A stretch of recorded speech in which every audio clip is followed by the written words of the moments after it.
I'm Andrew Morse, the executive producer for innovation for ABC Digital, and we think that this application is exciting because it's different from anything else that's out there. It's got a functionality that lets users just meander around the news, to explore, to experience and interact with the news in a completely different way.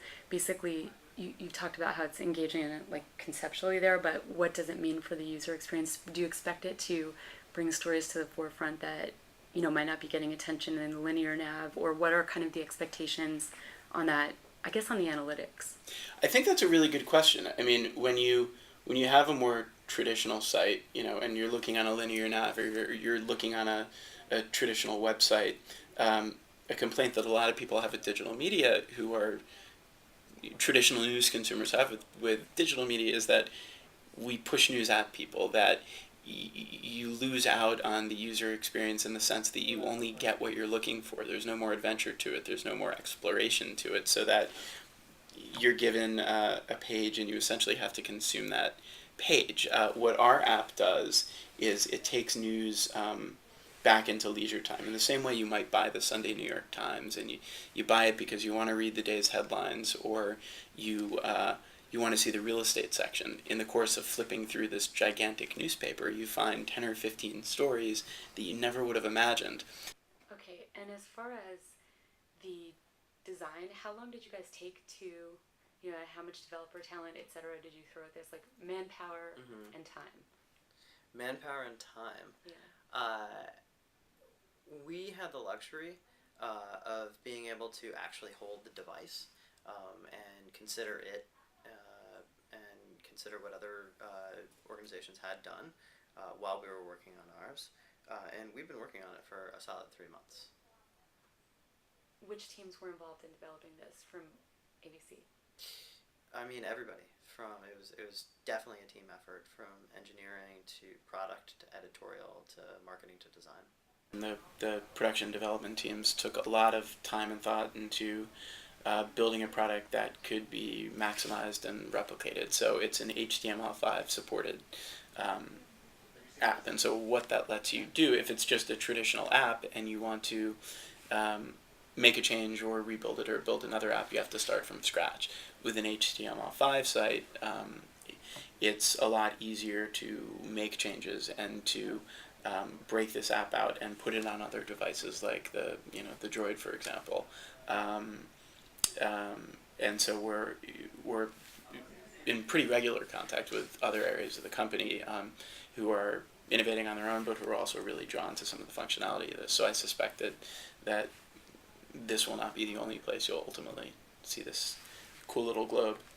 We were building something entirely new, and we wanted to learn the device but get in early.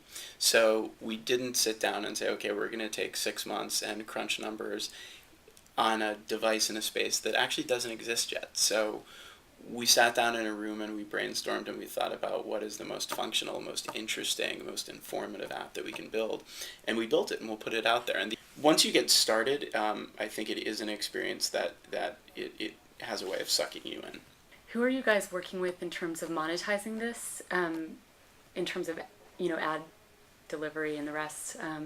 How are you monetizing this with outside partners in particular? Well, right now it's ad supported. We had 2 initial launch sponsors, Jeep and Truvia, and at the moment it's launched as a free app, and we think that's the best user experience and the best first step forward for us as an ad-supported product. And like every other media organization in the country and around the world right now, we're thinking about and researching and talking about and looking at all sorts of possibilities in terms of what the future might hold.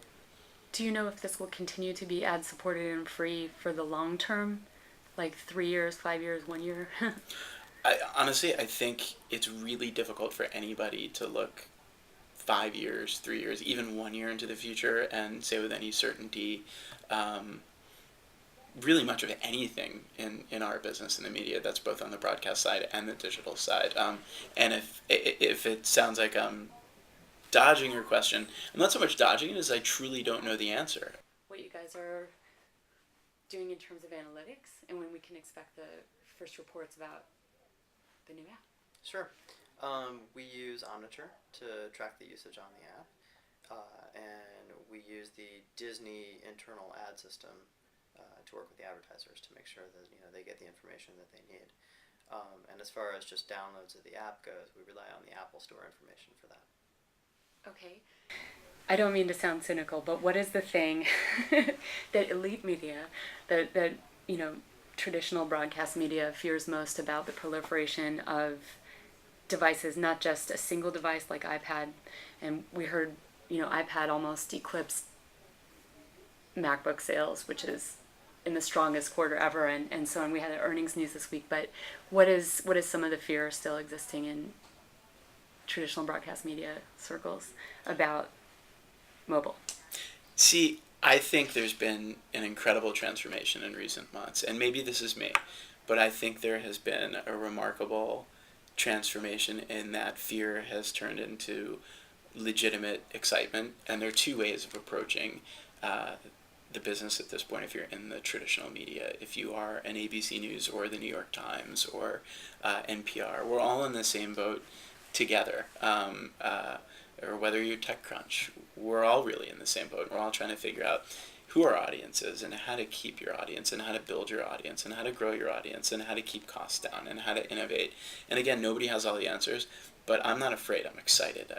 I honestly and truly think that devices like this are game changers. This application for us could be a game changer, and rather than fearing that new technology and new devices will somehow threaten us or push us into extinction, I think this gives us a second life. We need to change. There are businesses that change and adapt, and they transform themselves into dynamic new businesses. And then there are businesses that don't, and they die. And I think, again, I think this is a really exciting time. People have a real hunger for news right now. People have a hunger for information. They will seek it out, and it's up to us to figure out new and exciting ways to give it to them.